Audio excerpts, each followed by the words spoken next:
Hello everyone. So today we are going to start a new topic which is heteroscedasticity and homoscedasticity. Okay. So first thing is that we all know in multiple regression model we have two variables. First is called your independent variable, other is called your dependent variable. Okay. So we know that like in multiple regression model we can express the relationship between dependent variable and the independent variable by using an equation. So I'm going to write here that equation, which is y is equals to x beta plus epsilon, right? Where you already know that this y is dependent variable, right? And this x here in this case is representing matrix of independent variables. Independent variables are also called your predictor.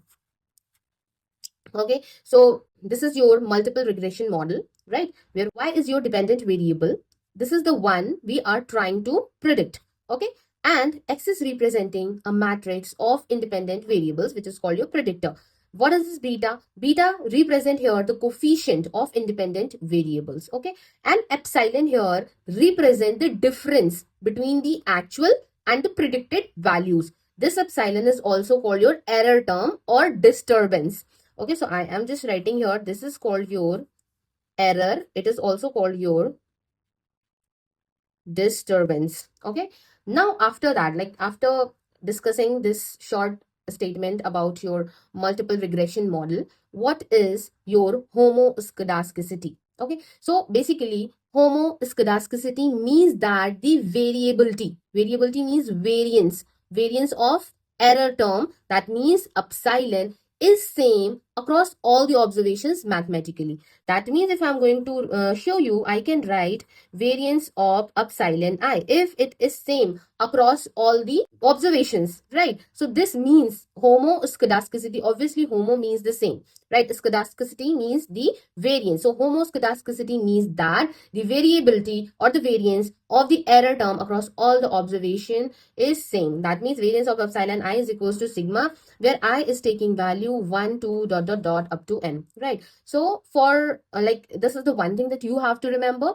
Also here the error terms are pairwise uncorrelated. So what is the meaning of that? Pairwise uncorrelated, that means covariance between epsilon I and epsilon j will be equal to 0 where I is not equal to j. Okay, so in that case when I is not equal to j, so the error terms will be uncorrelated. This means that one error term does not affect the another error term. Okay, so these are the condition for homoscedasticity that you have to remember. Okay, after that there was an example of homoscedasticity. So we are going to discuss that and it will help you a lot to understand. Okay, so the example of homoscedasticity. Before moving on the example, I would like to tell you that I'm providing live classes for Indian Statistical Services, and if you want to join my live classes, do let me know either by contacting me on Instagram as well as on WhatsApp. The detail is given here as well as in the description box. So do let me know. It will be very helpful for your preparation. So just suppose we are predicting students' test score based on their study hours and attendance. Okay, so if the variability in the test score remains the same for all the student, whatever the student now like whatever they studied, a little or a lot, like then the error, that means the difference between the predicted and the actual score will have the same spread, right? And like if it has the same spread, because whatever the student has studied, like how many hours they are studying, whether they are studying 1 hour or 2 hour, but their marks, that means the predicted marks or the real marks are same, right? Approximately the same, then this is satisfying your like the conditions of homoscedasticity, or you can say that this is a case of your homoscedasticity where the difference is same across all the observations. Okay, now like what is your heteroscedasticity? So basically hetero means different. So hetero, obviously from the name it will be clear now that heteroscedasticity occur when the variability of the error term is not constant. That means instead of having the same variance for all the observations, now the variance will differ. So that means for heteroscedasticity, what we can write? We can write variance of epsilon I will be equal to sigma I square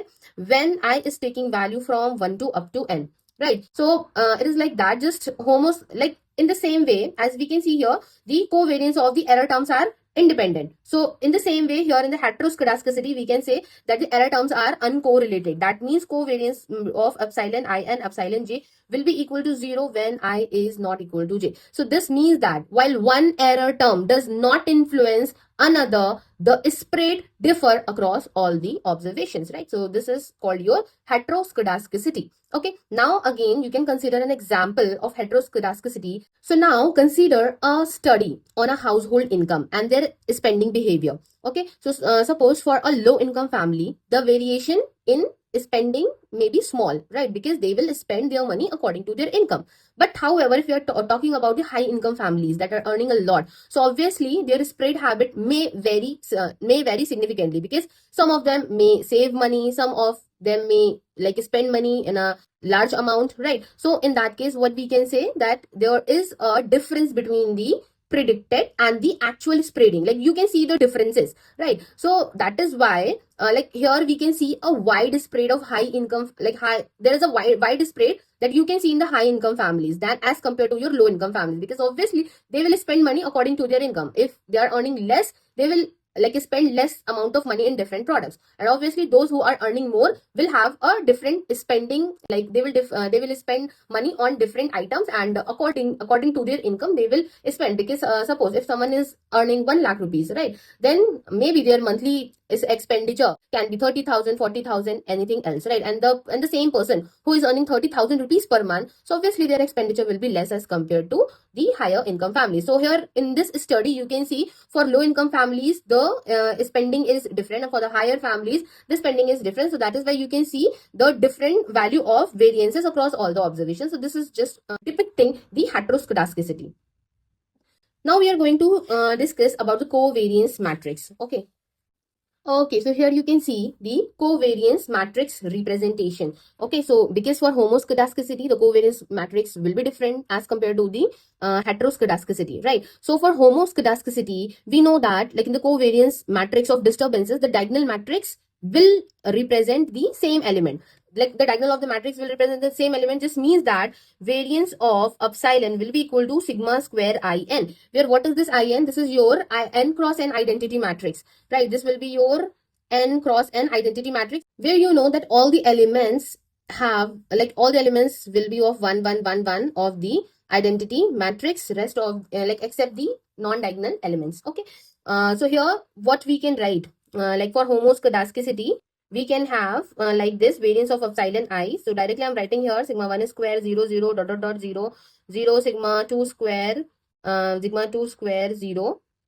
Okay, sorry. This is my mistake. For homoscedasticity, we know that the variance is same. So this should be sigma 1 is sigma square, and 0, 0, 0. And I'm just writing generally 0, 0, 0. And last one will be the sigma square. Because we know that in homoscedasticity, the variance of the error term is constant across all the observation. But in heteroscedasticity, the variances vary across all the observations. So variance of this epsilon will be equal to, so directly you can write sigma 1 square 0, 0, 0. Like from the theory, we have like read this. The variance will differ across all the observations, so you can write it by your own. Okay, sigma n square. So this is the representation of covariance matrix for homoscedasticity and for heteroscedasticity.